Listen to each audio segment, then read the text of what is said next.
أعوذ بالله من الشيطان الرجيم. بسم الله الرحمن الرحيم. الذين إن مكناهم في الأرض أقاموا الصلاة وآتوا الزكاة وأمروا بالمعروف ونهوا عن المنكر ولله عاقبة الأمور.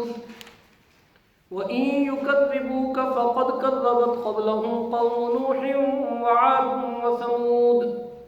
وقوم إبراهيم وقوم لوط وأصحاب مدين وكذب موسى فأمليت للكافرين ثم أخذتهم فكيف كان نكير. فكأي من قرية أهلكناها وهي ظالمة فهي خاوية على عروشها وبئر معطلة وقصر مشيد.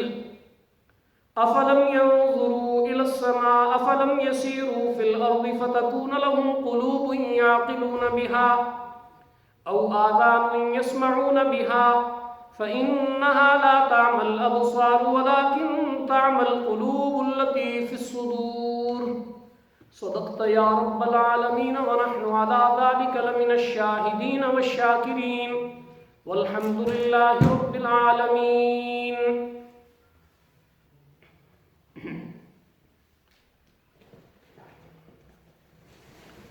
گرامی قدر خواتین و حضرات، سامعین و سامعات، معزز و مکرم بزرگوں، دوستوں، ماں اور بہنوں، سورہ الحج کی گزشتہ آیات میں اذن جہاد کے حوالے سے بات ہوئی تھی کہ چونکہ مکہ مکرمہ کے جو 13 سالہ دور ہے اس میں مسلسل تعذیب و تشدد اور ہر طرح کی سختی جو اہل ایمان کو پیش آئی، اس کے باوجود حکم یہ تھا کہ کفوا ایدیکم، اپنے ہاتھوں کو روک کر رکھو. پھر یہ ہجرت مدینہ کے بعد یہ پہلی آیات ہیں جو نازل ہوئیں کہ اب انہیں اذن للذین یقاتلون بانہم ظلموا، کہ جب تمہارے اوپر جنگ مسلط کر دی گئی ہے اور ظلم سے تمہیں دیوار کے ساتھ لگا دیا گیا تو اب تمہارے لیے اجازت ہے، اور اس کے اوپر یعنی جہاد کی اور قتال کی اجازت ہے. تو اس کے اوپر جو مشرکین یہود و نصارہ ان سب نے یہ اعتراض کیا کہ دیکھیں جی مہینے جو ہے نا حرمت والے مہینے اور حرمت والے شہر کے اندر قتال اور جہاد کی بات کی جا رہی ہے. تو اس کا جواب دیا تھا اللہ نے کہ اگر اللہ کریم کی یہ سنت نہ ہوتی مستقل طور پر کہ یہ ایک گروہ کے ذریعے سے دوسرے گروہ کا کلا کما نہ کیا جاتا ماضی کی پوری تاریخ کے اندر، تو نہ کوئی صومعہ نہ کوئی بیعہ یعنی کنیسہ یہودی جو عبادت گاہ عیسائیوں کی عبادت گاہ، اور صومعہ کوئی اور مساجد اور بیوت یعنی اللہ کا نام جہاں پہ لیا جاتا ہے، کوئی ایسی چیز جو عبادت خانے ہیں کوئی بھی زمین کے اوپر نہ پایا جاتا. یعنی ہر دور کے اندر اہل ایمان جو بھی ہوئے ہیں انہیں اپنے دور کے اندر اسی نوعیت کی مشکلات پیش آئی ہیں، اور اگر یہ جہاد کا در نہ کھلا ہوتا تو یقیناً کوئی بھی مذہب سروائیو نہ کر سکتا، کوئی عبادت خانے زمین کے اوپر جگہ نہ پا سکتے. اب جو ہے اسی سلسلہ کلام کو آگے بڑھاتے ہوئے یہ بات کہی جا رہی ہے کہ ہمارے جو یعنی ایمان والے ہیں جن کی پیچھے صفات بیان ہوئی ہیں کہ ایک تو یہ ہے کہ انہم ظلموا، اور اذن للذین یقاتلون بانہم ظلموا وان اللہ علی نصرہم لقدیر. الذین اخرجوا من دیارہم، یعنی وہ مہاجرین جنہیں گھروں سے نکالا گیا ہے، یقول ربنا اللہ، جو اللہ کو اپنا رب کہتے ہیں. یعنی ان صفات کے جو حاملین لوگ ہیں، ان لوگوں کو جب زمین کے اندر اقتدار اور طاقت اور تمکنت اور مرتبہ حاصل ہوتا ہے تو ان کی شان یہ ہے کہ یہ اس زمین کے اندر اللہ کے نظام کو نافذ کرتے ہیں. اقامت صلاۃ کا نظام، ایتاء زکوٰۃ کا نظام، امر بالمعروف کا نظام، نہی عن المنکر کا نظام، گویا یہ سارے نظام ہائے زندگی کو یہ نافذ کرتے ہیں. اب یہاں اہل علم نے مختلف اپنی آراء پیش فرمائی ہیں. بعض نے کہا ہے، جن میں مولانا امین حسن اصلاحی آج یعنی موجودہ دور کے مفسرین میں سے نمایاں ہیں، وہ یہ کہتے ہیں کہ ارض سے مراد یہاں ارض مکہ ہے. الذین ان مکناہم فی الارض، یہاں جو فی الارض ہے یہاں اس سے مراد سرزمین مکہ ہے، ارض مکہ، کہ اس لیے کہ اصلاً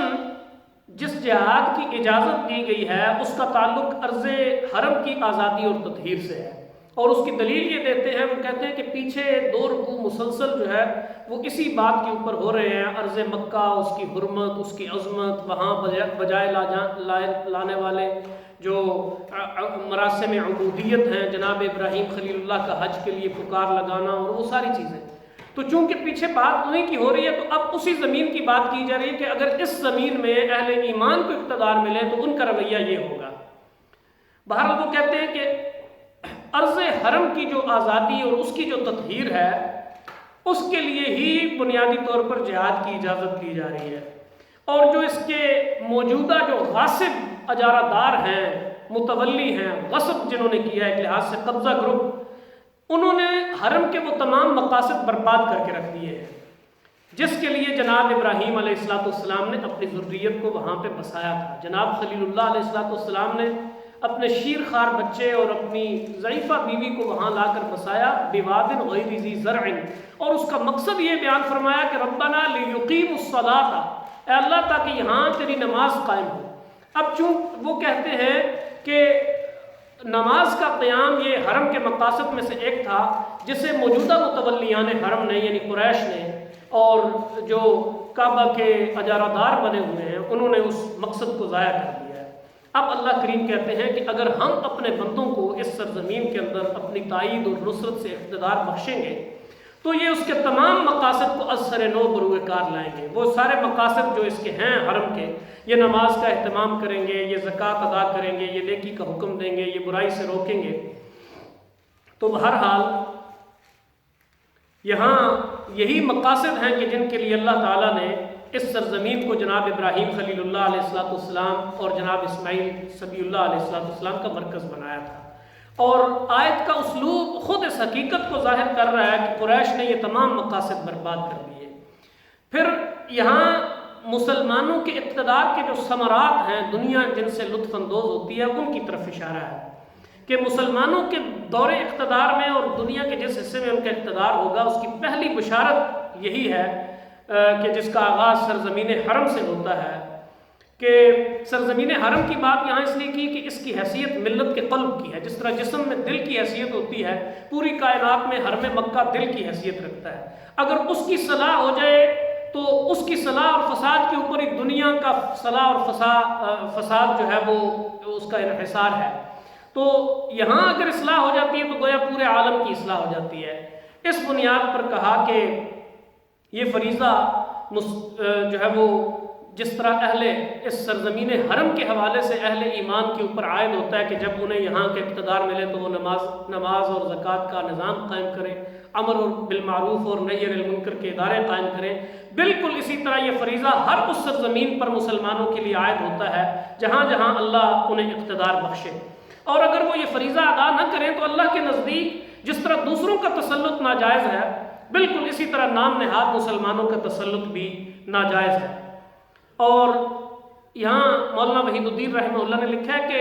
خدا کی مدد کا مستحق بننے کی یعنی یہ شرط خاص ہے کہ آدمی ایسا ہو کہ اس کو اقتدار ملے پھر بھی وہ نہ بگڑے،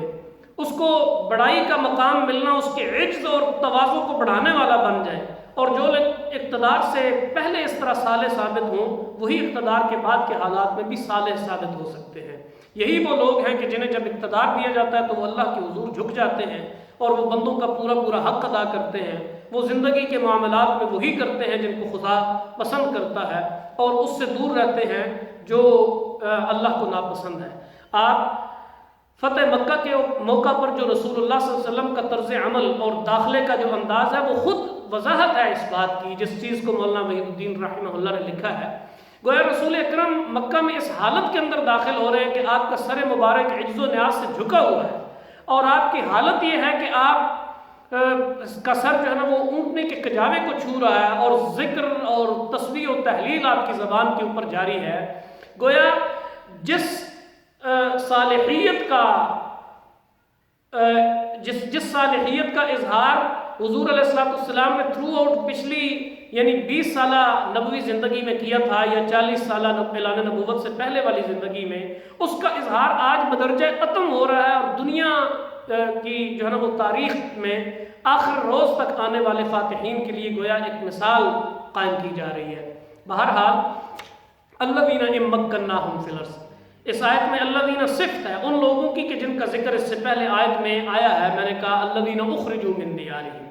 بغیر حق، یعنی وہ لوگ جن کو ان کے گھروں سے ظلماً بغیر کسی حق کے نکال دیا گیا ہے۔ اب ان لوگوں کے بارے میں آیت میں یہ فرمایا گیا کہ یہ ایسے لوگ ہیں کہ اگر ان کو زمین میں حکومت دی جائے، اقتدار دیا جائے، تو یہ لوگ اپنے اقتدار کو ایسے کاموں میں صرف کریں گے، نمازوں کا قیام ہوگا، زکوٰۃ ادا کریں گے، نیک کاموں کی طرف توجہ ہوگی اور لوگوں کو نیک کاموں کی طرف بلائیں گے، برے کاموں سے روکیں گے۔ اور جیسا یہ بات پہلے عرض کی جا چکی ہے کہ یہ آیات ہجرت مدینہ کے فوراً بعد نازل ہوئی ہیں، جبکہ ابھی مسلمانوں کو کسی طرح کا اقتدار ملا نہیں ہے، یعنی کسی زمین میں حکومت اور اقتدار ابھی حاصل نہیں تھا، لیکن حق تعالیٰ نے ان کے بارے میں ایک لحاظ سے پہلے یہ خبر دے دی کہ جب ان کو اقتدار اور حکومت ملے گا تو یہ دین کی مذکورہ اہم خدمات سر انجام دیں گے۔ اسی لیے اس آیت کے ضمن میں سیدنا عثمان بن عفان رضی اللہ تعالیٰ عنہ نے فرمایا کہ ثناء قبل بلا، یعنی اللہ تعالیٰ کا یہ ارشاد عمل کے وجود میں آنے سے پہلے اس کے عمل کرنے والوں کی مدح ثنا کر رہا ہے۔ عمل ابھی ہوا نہیں ہے، ابھی نماز قائم کرنے کا عمل کیا نہیں گیا، ابھی زکوٰۃ ادا کرنے کا عمل کیا نہیں گیا، ابھی ادارے جو ہے نا وہ امر بالمعروف اور نہی عن المنکر کے قائم نہیں ہوئے، لیکن ثنا، تعریف، مدح اور توصیف ان کی پہلے ہو رہی ہے۔ اس چیز کو کہتے ہیں ثنا قبل بلا، یعنی چیز ابھی ہوئی نہیں ہے لیکن اس کی ستائش اور اس کی مدح ہو رہی ہے، گویا یہ اللہ تعالیٰ کا خاص احسان ہے۔ چونکہ یہ اس وجہ سے کہا کہ اللہ کی طرف سے جب کوئی خبر ہوتی ہے تو اس کا وقوع یقینی ہوتا ہے، یعنی یہ بات چونکہ اللہ کی طرف سے کہی جا رہی ہے تو اس کا وقوع یقینی تھا، اس لیے ان کی مدح اور ستائش پہلے کر دی گئی ہے۔ اور پھر حقیقتاً یہ عمل جب وقوع پذیر ہوا ہے تو اس طرح سے ہوا ہے کہ چاروں خلفائے راشدین اور مہاجرین و انصار، اور مہاجرین جن کا جو الذین اخرجون کا مصداق ہے، اور اللہ تعالیٰ نے جب انہیں تمکنت عطا فرمائی، قدرت عطا فرمائی، حکومت اور سلطنت عطا فرمائی،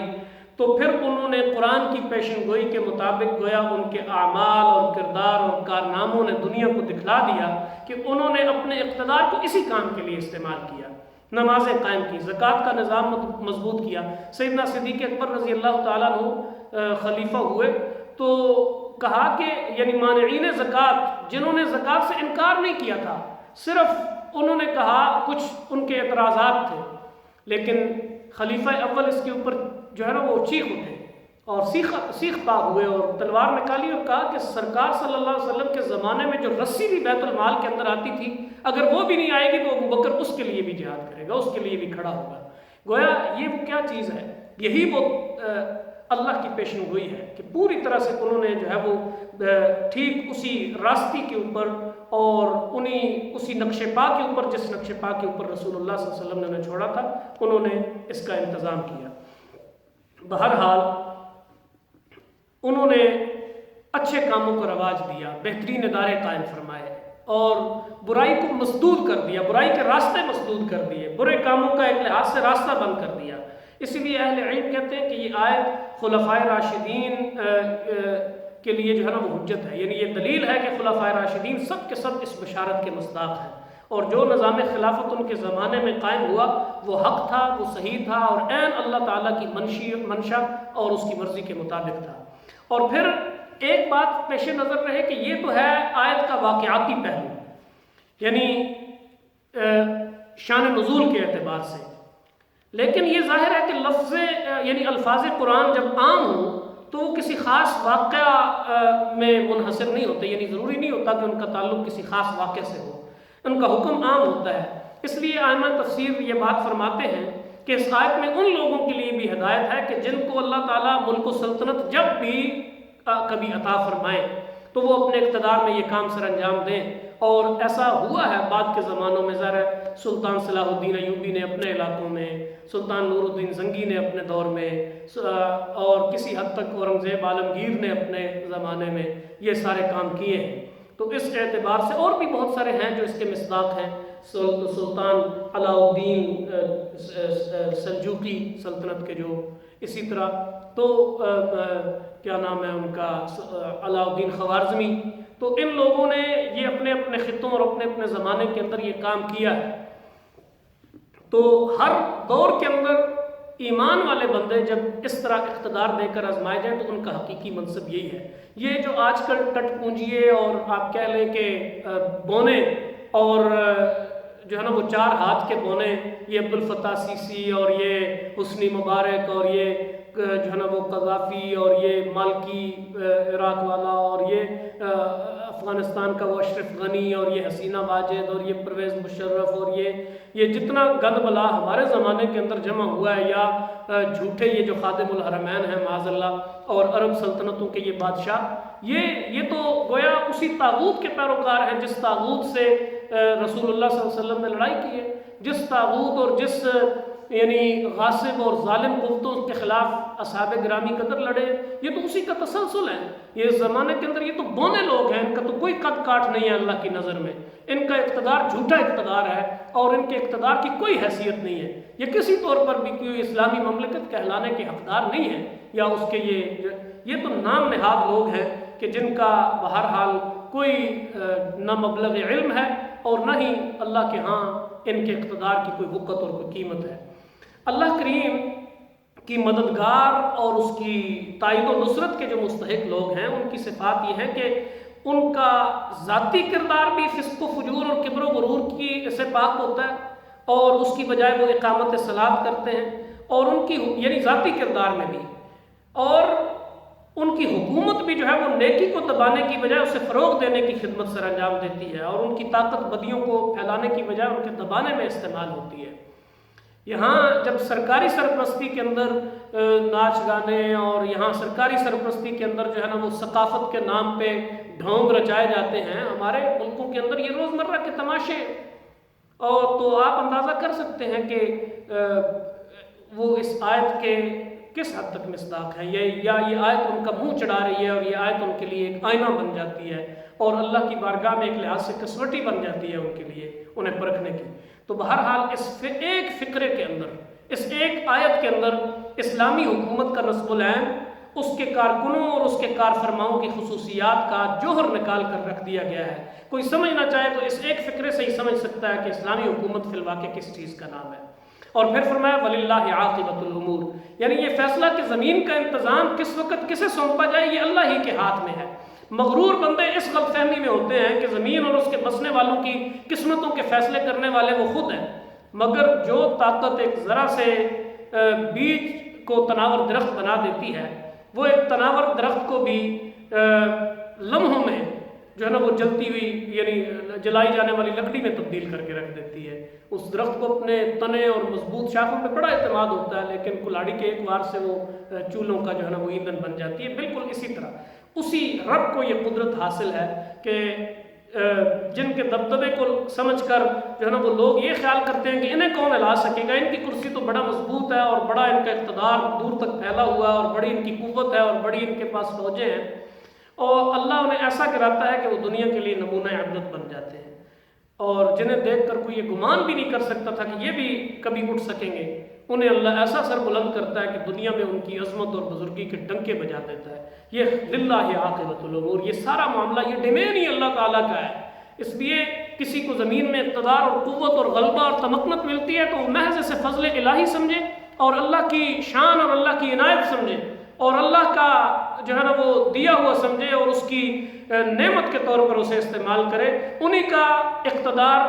دنیا کے لیے، عام انسانوں کے لیے بھی فلاح و بہبود کا سبب بنتا ہے، اور آخرت میں خود انہیں بھی سرخروئی حاصل ہوتی ہے، اور جو اللہ نے